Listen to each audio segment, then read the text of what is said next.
तो हेलो बच्चों, कैसे हैं आप सब। तो स्वागत है आप सबका फिर से हमारे यूट्यूब चैनल हिंदी क्लासेस में। तो जैसा कि थंबनेल देख के पता चल गया होगा कि ये क्लास 8 के बच्चों के लिए वीडियो रहने वाला है। ये जो वीडियो रहने वाला है साइंस का रहने वाला है। तो प्लीज़ वीडियो को शुरू से लेकर अंत तक देखिएगा। चैनल पर न्यू है तो चैनल को सब्सक्राइब करके बेल नोटिफिकेशन को ऑन कर दीजिएगा। तो चलिए चलते हैं क्या है आज का क्वेश्चन में। इससे पहले अगर चैनल पर आप न्यू है तो चैनल को सब्सक्राइब करके बेल नोटिफिकेशन को ऑन कर दीजिए और अपने सारे फ्रेंड्स को ये वीडियो शेयर कर दीजिए और एक लाइक ज़रूर कर दीजिएगा, क्योंकि इतना मेहनत आप ही के लिए किया जा रहा है। तो चलिए चलते हैं क्वेश्चन को देखते हैं किस तरह से पेपर का लेवल दिया हुआ है। क्वेश्चन का क्या बोल रहा है, सही विकल्प का चयन करना है। ठीक है, चूज द राइट ऑप्शन। क्या भारत में प्रोजेक्ट टाइगर शुरू किया गया कब कब शुरू किया गया है भारत में प्रोजेक्ट टाइगर। ठीक है, तो इसका जो करेक्ट आंसर हो जाएगा आपका 1972 से 1973 ईस्वी में। नेक्स्ट क्वेश्चन क्या बोल रहा है, सर्वप्रथम कोशिका की खोज किसने की थी। तो रॉबर्ट हुक ने की थी। बहुत ही आसान क्वेश्चन है। ठीक है, और जीवित कोशिका की खोज किसने की थी। तो एंटन वन लीवन-हक ने। ठीक है, सबसे पहले जीवित कोशिका की खोज पूछा जाता तो उसका आंसर क्या हो जाता है, एंटन वन लीवन-हक। एक मुलायम धातु जिसे चाकू से काटा जा सकता है। तो सोडियम पोटेशियम ये सब क्या होते हैं, मुलायम धातु होते हैं जिसे आसानी से चाकू से काटा जा सकता है। नेक्स्ट क्वेश्चन क्या है, क्वेश्चन नंबर 4, निम्नलिखित में कौन सी ऐसी धातु है जिसके विद्युत लेपन के द्वारा किसी वस्तु की चमक को बढ़ाया जा सकता है।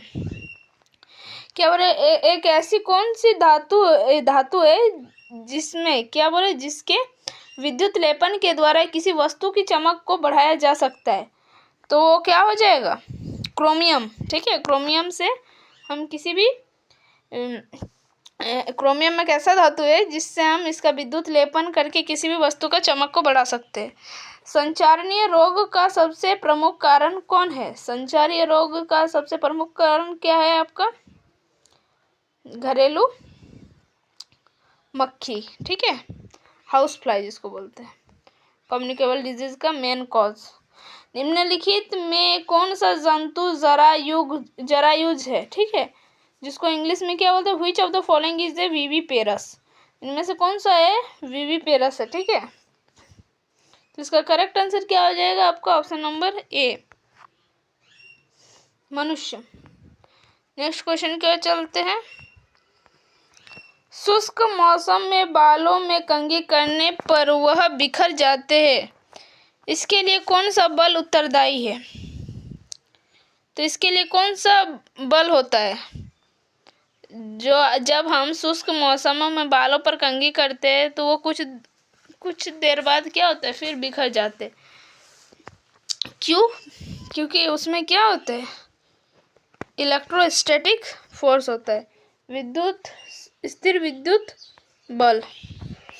7 का हो जाएगा बी। नेक्स्ट क्वेश्चन, निम्नांकित में किस ईंधन का ऊष्मीयमान सबसे अधिक होता है। किसका जो है इस ऊष्मीयमान सबसे अधिक होगा यहाँ, तो हाइड्रोजन गैस का ऊष्मीयमान सबसे ज़्यादा होगा। ठीक है, नेक्स्ट, इनमें से कौन सा गुणसूत्र शिशु के नर लिंग का निर्धारण करता है। नर होगा तो XY होगा, अगर मादा होता तो XX होता है। ठीक है, ये सब भूलना बिल्कुल भी नहीं है, बहुत आसान क्वेश्चन है।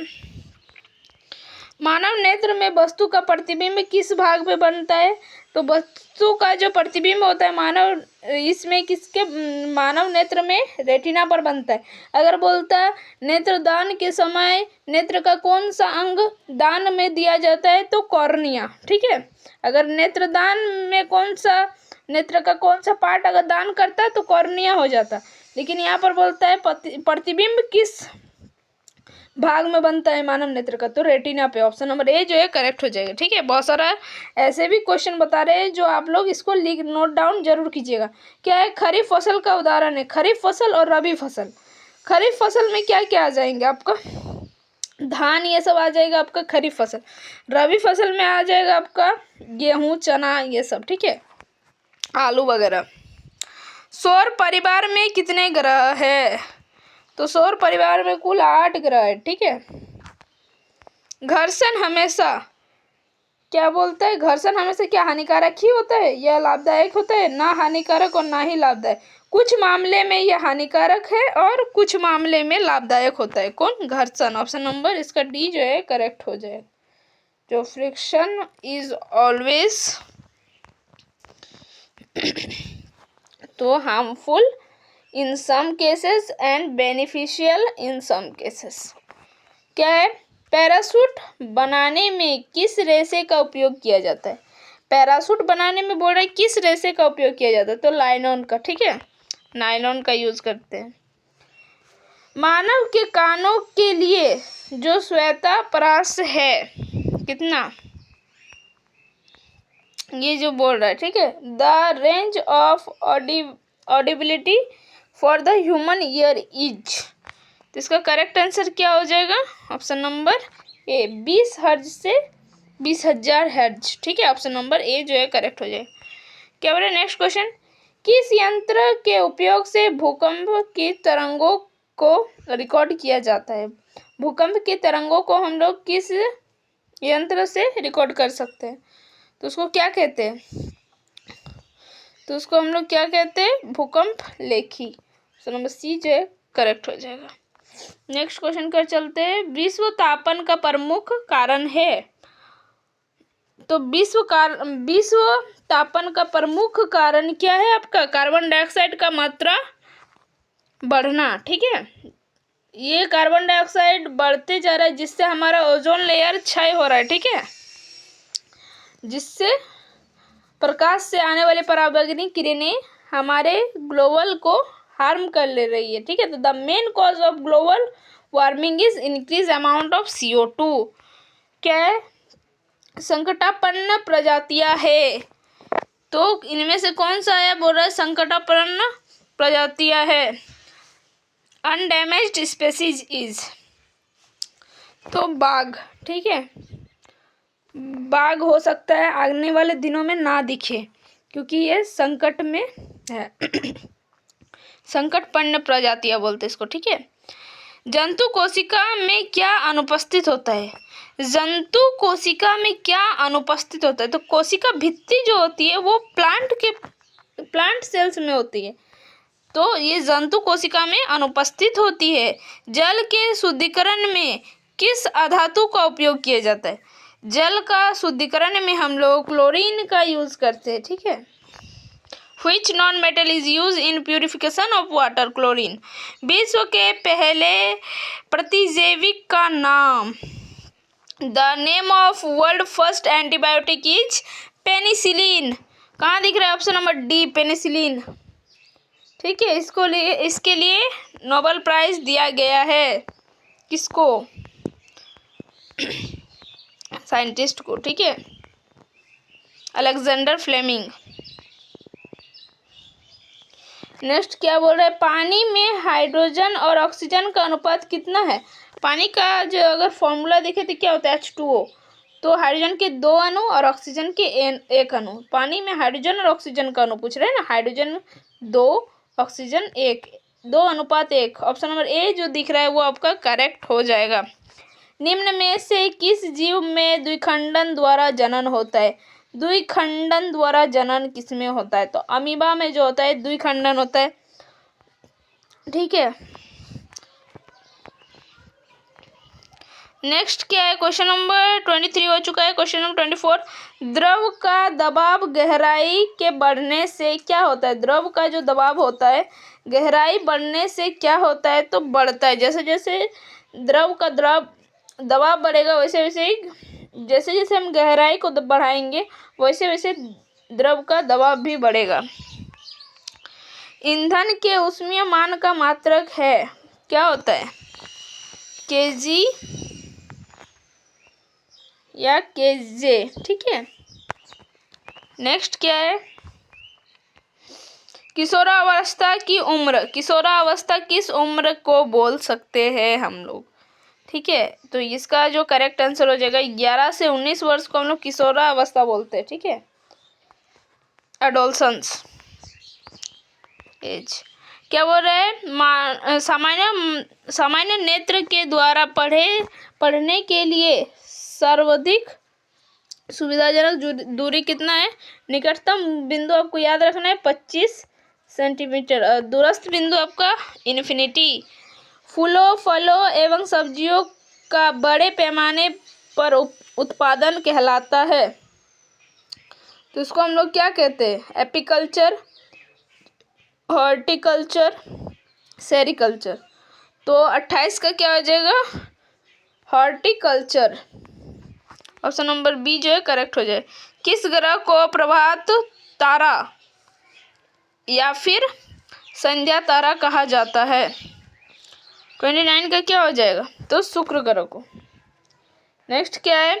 वह आकृति की वस्तुएं पर क्या बोले? किस आकृति की वस्तुएं पर तरल घर्षण कम होता है, ये पूछ रहा है क्वेश्चन नंबर 30। तो जो नौकाकार जो ये होती है, वस्तुएं होती है, उसका जो घर्षण बल होता है वो कम होता है। ठीक है। क्या बोले? पदार्थ जो प्राकृतिक प्रक्रिया जैसे कि जीवाणु के द्वारा अपघटित होना कहलाता है, तो इसको हम लोग क्या बोलते हैं? अपघटन बोलते हैं, या फिर जैव निम्नीकरण, या फिर जैव अनिम्नीकरण, या संश्लेषित रेशा, या अपघटक। अपघटक नहीं होगा, अपघटक जो अपघटन करता है, जैसे जीवाणु जो है वो एक अपघटक है। इस प्रक्रिया क्या कहते हैं? तो इसको हम लोग जैव निम्नीकरण बोलेंगे। ठीक है। क्या बोले? ध्वनि की प्रबलता किस कारक पर निर्भर करती है? तो ध्वनि की जो प्रबलता है वो किस कारक पर निर्भर करती है? तो आयाम पर। बी जो है करेक्ट। विपरीत आवेशों के बीच क्या प्रक्रिया होती है? अगर आवेश विपरीत हो, पॉजिटिव नेगेटिव, तो उसमें होता है आकर्षण। क्या होगा? Attraction to each other. विपरीत है तो, और अगर समान रहता है तो प्रतिकर्षण होता है। तो इसका क्या हो जाएगा? ऑप्शन नंबर ए जो है करेक्ट हो जाएगा। नेक्स्ट, हरित गृह प्रभाव और वैश्विक तापन के लिए मुख्य रूप से उत्तरदायी गैस है। तो इसके लिए उत्तरदायी गैस क्या है आपका? तो कार्बन डाइऑक्साइड और मीथेन दोनों है। ठीक है।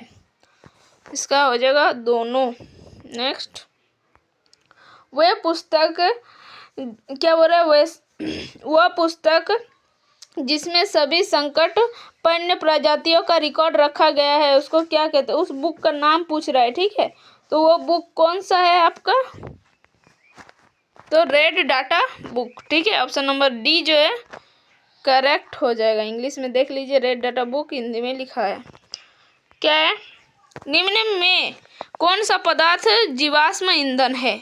इनमें से कौन सा पदार्थ जो बोल रहा है जीवाश्म ईंधन है? तो कोयला जो है वो एक जीवाश्म ईंधन है। डी जो है ये एब्सोल्युटली करेक्ट हो जाएगा।